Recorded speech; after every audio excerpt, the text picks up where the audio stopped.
মেয়েটি ছেলেটির আইসক্রিম খাওয়া দেখে তারও আইসক্রিম খেতে ইচ্ছা করে, কিন্তু তার কাছে কোনো টাকা নাই।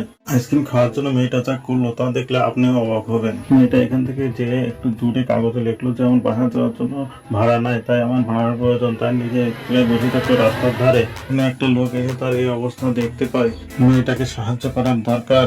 আর মেয়েটা সেটা দেখে ভাবলো যে সে হয়তো তার টাকা দেবে, কিন্তু সে টাকা না দিয়ে তার পুকুর থেকে চাবি বাইর করলো। চাবি বাইর করে সে অটোর কাছে গেল এবং অটোটা নিয়ে আসলো। লোকটা তাকে টাকা না দেওয়াতে সে হতাশ হয়ে গেল। লোকটা এসে তাকে অটোতে উঠতে বলে, সে মেয়েটা কিছুতেই উঠবে না, সে তো আইসক্রিম খাওয়ার জন্য এখানে বসছিল।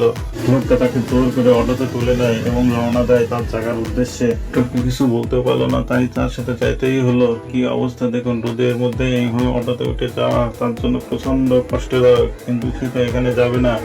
কিন্তু কিছু করার নাই, এখানে নামা দেওয়াতে মেয়েটা হতাশ হয়ে যায়।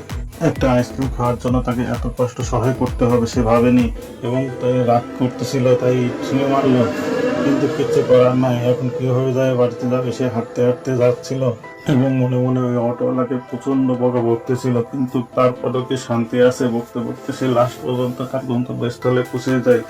সে আবার এই কাগজটা বের করে রাস্তার ধারে বসে পড়ে। এটা ক্লান্ত হয়ে গাছের সাথে হেলান দিয়ে বসেছিল। শেষ সময় একটা স্কুটি নিয়ে একটা লোক আসে। লোকটা এসে মেয়েটার এই দুরবস্থা থেকে তাকে সাহায্য করতে চায়। মেয়েটাও ভাবে যে ভালোই হলো, কিন্তু পরক্ষণে মেয়েটা আবার হতাশায় ডুবে যায়, কারণ এই লোকটাও তাকে সেই জায়গায় নিয়ে যেতে চায়, টাকা দিতে চায় না। এই লোকটাকে কিছু না বলে তার স্কুটিতে উঠে যায়, কিন্তু এই লোকটার স্কুটিটা কিছুতেই চালু হচ্ছিল না। এইদিকে মেয়েটা সেই রকমই আনন্দ করে এবং উল্লাস উৎফুল্ল করতে থাকে।